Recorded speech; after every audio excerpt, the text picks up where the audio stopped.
반갑습니다. 2022학년도 대학 수학능력시험 6월 모의평가 물리학원 해설 강의를 진행할 남벼구입니다.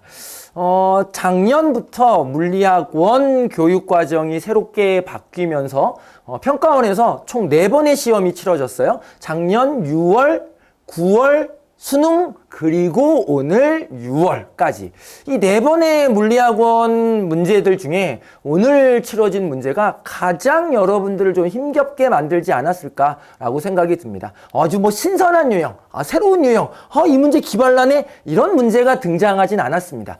기존에 등장하고 있던 기출 문제들이 반복적으로 나온 경향은 역시나 예년과 크게 다르지 않았지만 한 가지 잘 묻지 않던 보기들을 여러분들한테 물어가면서 여러분들을 좀 힘겹게 하지 않았을까라고 생각이 듭니다.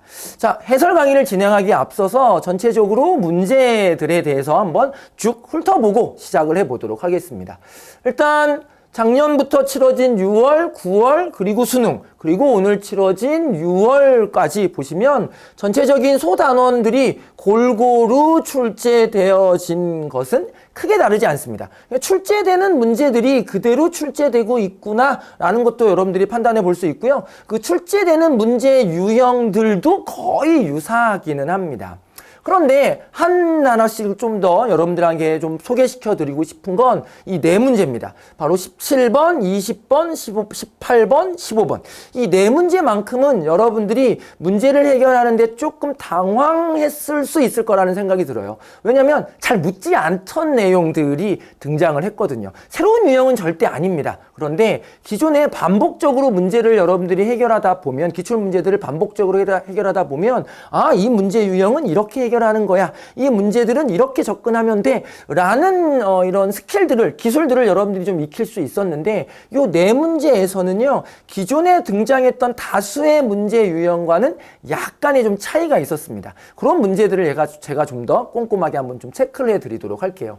일단 1단원에서 보다시피 전체적으로 출제됐던 문제 유형들이 거의 그대로 출제됐고요. 이 역학적 에너지 보존 법칙은 여전히 20번을 차지하고 있구나라는 것도 우리가 확인해 볼 수 있었습니다. 그런데 오늘 치러진 20번 문제에서 좀 특이한 점은 바로 뭐였냐면 기존의 20번 문제에서는요. 마찰에 관련되어 있는 문제가 등장하지 않았었습니다. 마찰력이 작용하는 상황이 등장하지 않았었죠. 그런데 이 2022학년도 6월 모평에서 드디어 마찰에 대한, 마찰력이 하는 일에 대한 문제가 포함되기 시작을 했습니다. 그렇다면 여러분들이 올해 치러질 수능에서는 이 마찰이 하는 일에 대한 부분도 함께 여러분들이 좀 준비를 해야 되겠구나라는 것도 여러분들이 좀 알고 계셔야 하고요. 요 운동량 보존 17번 문제에서는요. 이 운동장 보존의 특이한 유형이 등장한 건 아니고요. 바로 기존에 또 잘 등장하지 않던 상대 속도 내용이 함께 등장을 했습니다. 그래서 이 상대 속도 개념을 좀 알고 있으면 문제를 좀 쉽게 해결했을 거고요. 상대 속도 개념이 사실은 없었어도 문제는 해결할 수는 있지만 조금 더 시간이 걸리지 않았을까라는 생각을 해봅니다. 좀 이따 문제 해설들을 해나가면서 여러분들한테 꼼꼼하게 좀 더 설명을 해나가도록 할게요. 자, 이 단원에서도 이제 대단원 2단원에서도 여러분들이 확인해 보실 건 바로 19번이죠. 이 19번은요. 4번 연속 같은 유형의 문제가 끊임없이 반복되고 있습니다. 그러다 보니까 여러분들이 이제 이 19번 문제는 이렇게 풀면 되겠구나 라는 감을 좀 찾으실 수 있을 것 같아요. 워낙 자주 출제되는 문제 유형이 반복적으로 등장하고 있기 때문인 거죠. 그래서 두려움 없이 19번 문제는 여러분들이 접근하셨을 것 같고요. 한 가지 좀 특이한 문제는 바로 저는 18번을 꼽고 싶습니다. 왜냐하면 기존에 이 전류에 의한 자기장 문제 유형들을 보면 계산 문제가 등장하지 않았었습니다. 이 계산 문제가 등장한 전류에 의한 자기장 문제가 제가 봤을 때 한 거의 7, 8년 만이지 않을까라는 생각이 듭니다. 기존의 전류에 의한 자기장 문제는 대소관계, 크기 정도를 이제 비교하는 거였는데 이 오늘 치러질 18번 문제에서는요. 이거를 자기장 공식을 이용해서 계산하는 문제가 등장을 했습니다. 이 의미는 바로 올해 치러질 수능에서도 전류에 의한 자기장 파트에서 계산 문제를 출제할 수도 있다. 라는 것을 제시한 거라고 볼 수가 있어요. 그래서 여러분들이 그 부분도 함께 좀 고민을 해 주시고요. 대단원 3단원에서도 여전히 출제되는 단원이 그대로 출제되고 있다라는 것을 우리가 확인해 볼 수 있고요. 여기서 여러분들한테 좀 더 눈여겨보십사라고 부탁드리고 싶은 문제 유형은 바로 15번 문제 유형입니다.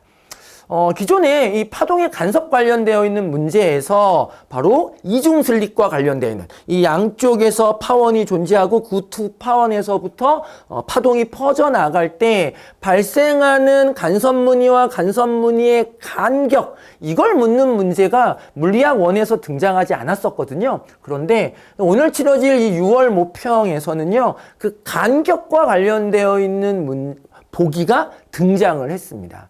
요게 등장하지 않을 거라고 저는 사실은 예상했었거든요.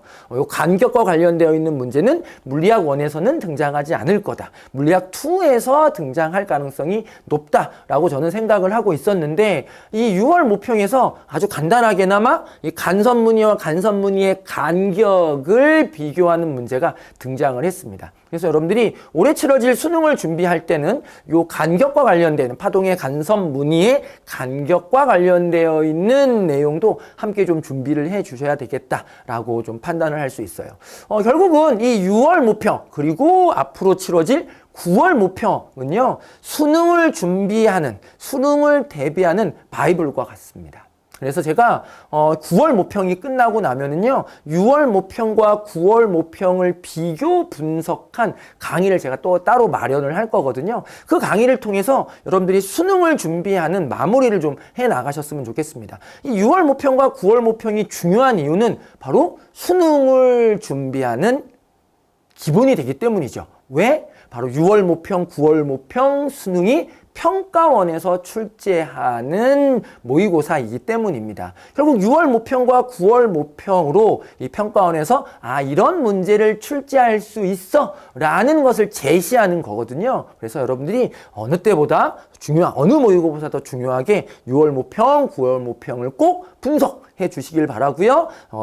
9월 달에 9월 모평이 치러지고 나면 제가 여러분들과 함께 준비할 6월 모평, 9월 모평 비교 분석 강의를 통해서 수능을 마무리하시고 꼭 수능에서 좋은 결과 얻어내시기를 바랍니다.